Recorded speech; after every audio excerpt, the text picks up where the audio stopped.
Hai teman-teman dan pejuang sehat.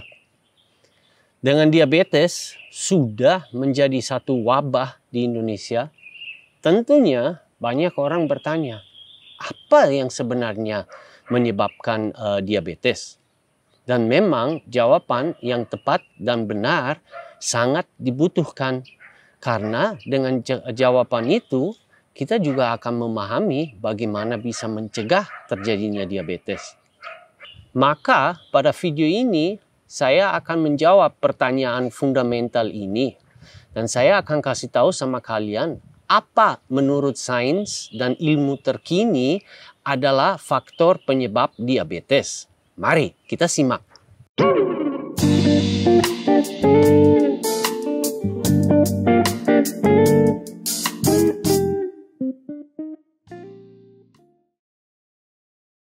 Apa yang menyebabkan diabetes tipe 2?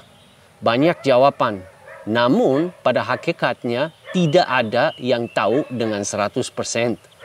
Kenapa? Karena diabetes adalah satu penyakit atau satu kondisi yang disebabkan bukan hanya oleh satu faktor saja. Namun satu hal itu sudah jelas, bahwa terjadinya diabetes adalah 100% kesalahan yang kita melakukan. Dan kesalahan itu adalah pada gaya hidup yang ngawur dan pada makanan yang ngawur. Cuma bagi yang ngawurnya itu agak ribet. Ada yang bilang diabetes disebabkan oleh makan terlalu banyak gula dan karbohidrat. Ada yang bilang itu terjadi karena kita malas bergerak dan jarang melakukan olahraga dan kegiatan aktivitas lain. Ada yang bilang itu karena kita terlalu banyak makan dan terlalu sering makan. Ada yang bilang itu faktor keturunan. Dan masih banyak penjelasan yang lain. Mereka semua benar dan salah sekaligus. Kok bisa? Ya, begini.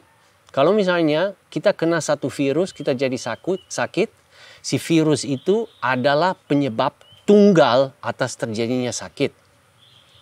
Atau kalau kita jadi sakit gara-gara satu keracunan, berarti racun itu adalah satu-satunya faktor yang membuat kita sakit. Atau satu lagi, kalau kita patah tulang dan kita jadi nyeri sekali, ya patah tulangnya adalah penyebabnya atas kesakitan yang kita sedang menderita. Sedangkan di diabetesnya tidak seperti itu.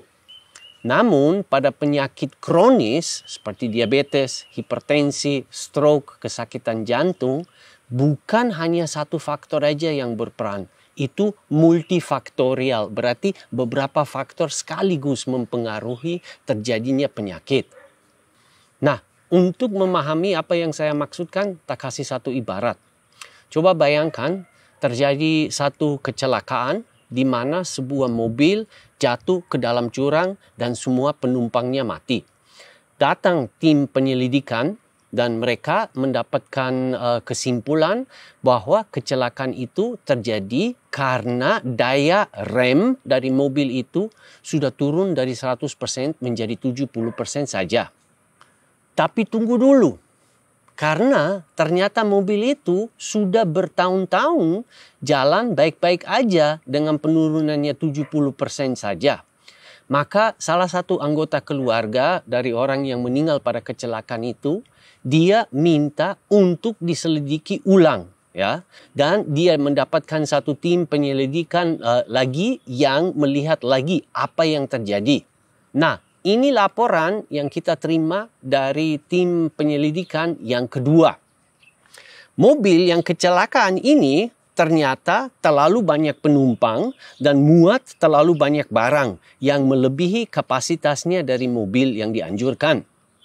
Kemudian pada saat kecelakaan ternyata jalannya sangat licin karena barusan terjadi hujan. Kemudian lalu lintas pada hari terjadi kecelakaan sangat padat sehingga pengemudi tidak bisa ambil langkah untuk menghindar kecelakaan. Dan ternyata pengemudi dari mobil itu pada malam sebelumnya tidak bisa tidur karena dia sangat cemas atas keadaan sakitnya anaknya dia. Kemudian pagar yang di pinggir jalan yang dimaksudkan untuk menghindar mobil jatuh ke dalam jurangnya itu sudah rusak karena bertahun-tahun tidak pernah dirawat dengan baik. Dan satu laginya, pas pada saat terjadi kecelakaan, HP-nya dari pengemudinya lagi bunyi. Nah, hal yang mirip berlaku untuk diabetes atau untuk terjadinya diabetesnya juga. Bukan satu faktor aja, beberapa faktor yang harus terjadi pada saat barengan baru bisa terjadi kita kena diabetes. Nah, satu pernyataan, gula dan karbohidrat saja bukan penyebab tunggal dari terjadinya diabetes. Jangan Anda sebagai pengidap diabetes atau kenal sama orang yang punya diabetes punya anggapan kalau kita makan gula dan karbohidrat dan gula darah kita naik terlalu tinggi bahwa itu juga menyebabkan diabetesnya. Saya sendiri pun juga pikir lama bahwa itu sedemikian. Namun semakin saya memahami kondisi diabetes dan semakin banyak hal yang saya pelajari tentang diabetes, maka menjadi semakin terang bahwa bukan gula dan karbohidrat saja yang menyebabkan diabetes. Nah, sekarang tinggal kita bahas apa faktor-faktornya yang menyebabkan diabetes menurut sains dan ilmu terkini. Namun sebelumnya saya meminta tolong sama kalian. Bagi teman-teman yang merasa video ini bermanfaat, tolong di-share kemana-mana. Tolong ditekan tombol like di video ini dan jangan lupa subscribe pada channel kami supaya YouTube-nya memperlihatkan video ini pada lebih banyak orang lain.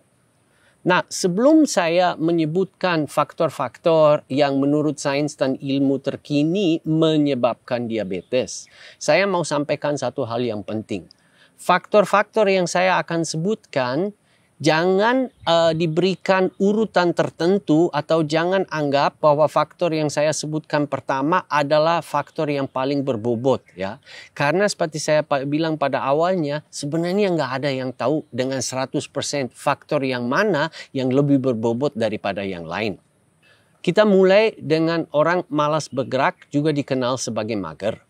Jangan lupa, spesies manusia ada di dunia ini sudah sejak kurang lebih 250 sampai 300 tahun.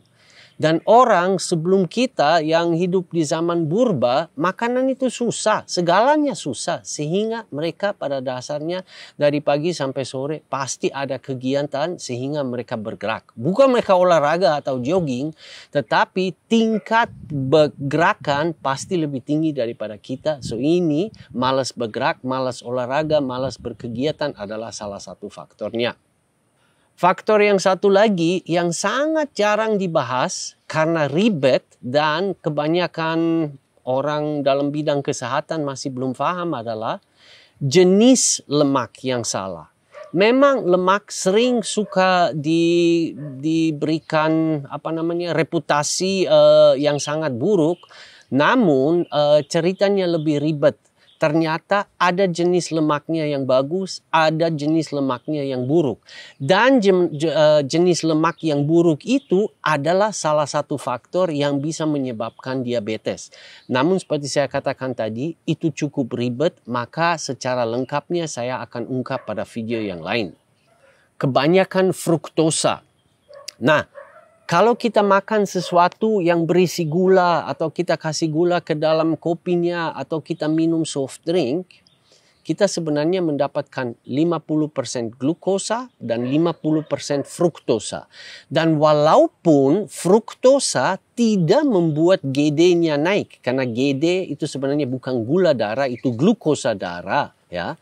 Fruktosa sekali lagi tidak membuat gula darahnya naik, namun kebanyakan atau banyak konsumsi fruktosa itu juga ternyata salah satu faktor yang menyebabkan diabetes.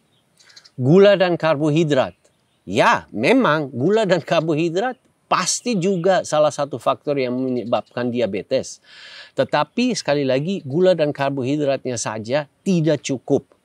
Obesitas. Ya, kalau masalah obesitasnya nggak bisa dibilang bahwa obesitas menyebabkan diabetes, tapi kebanyakan teman sudah paham bahwa biasanya diabetes dan obesitas terjadi barengan. Faktor keturunan. Faktor keturunan ada, dan bagi teman yang pengen tahu secara detail, ini linknya kepada satu video di mana saya menjelaskan. Faktor keturunan ada, tetapi bila mana kita tidak melakukan kesalahan-kesalahan lain dan tidak ada faktor-faktor lain, faktor genetisnya tidak cukup. So jangan disalahkan, aduh saya kena diabetes karena orang tuanya kena diabetes atau apa. Selama Anda tidak melakukan kesalahan-kesalahan gaya hidup, salah makan, tidak bisa terjadi diabetes. Satu laginya adalah kebanyakan makanan olahan, atau saya lebih suka menyebut makanan pabrik. Ya. Karena jangan lupa, sekali lagi, manusia ada di bumi ini sejak 300.000 tahun. Ya. Anggaplah ini segitu lamanya.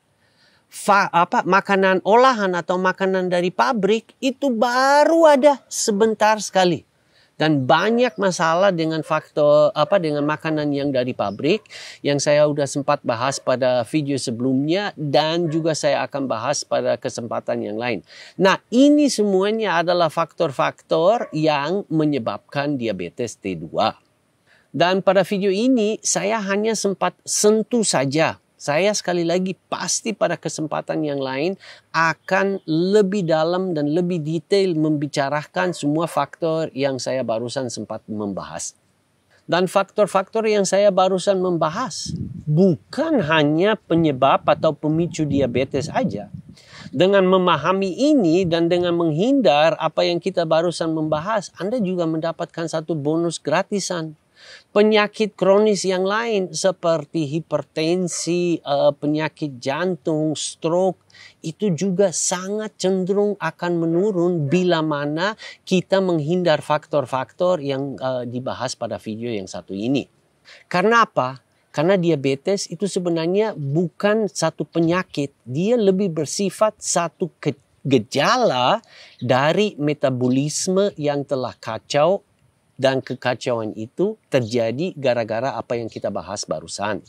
Bagi teman-teman yang masih belum paham metabolisme itu sebenarnya apa, silahkan tekan link yang ada di atas sana. Di situ saya menjelaskan secara detail metabolisme itu sebenarnya apa. Atau dengan kata lain, diabetes sebenarnya cuma salah satu anggota dari suatu keluarga penyakit. Dan diabetes punya banyak kakak dan adik seperti penyakit jantung, hipertensi, dan banyak-banyak lain yang kita sudah sering membahas. Maka dengan pengetahuan yang saya barusan memberikan, Anda bukan hanya bisa terlindung dari diabetes saja, namun dari banyak penyakit kronis yang lain juga. Dan bagi teman-teman yang ingin tahu lebih detail bagaimana Anda dengan gizi dan nutrisi saja bisa mempertahankan atau memperbaiki kesehatan, silahkan menjadi anggota pada Facebook Group Stop Diabesitas. Pada komunitas besar ini, Anda bisa berjumpa dengan ribuan orang lain yang telah berhasil untuk mengatasi berbagai kondisi tanpa obat dan hanya dengan gizi dan nutrisi saja. Linknya kepada Facebook group tersebut Anda bisa mendapatkan di bagian deskripsi dari video ini. Tetapi untuk kalian ketahui bagaimana bisa mencegah terjadinya diabetes, maka kalian harus lihat video yang satu ini.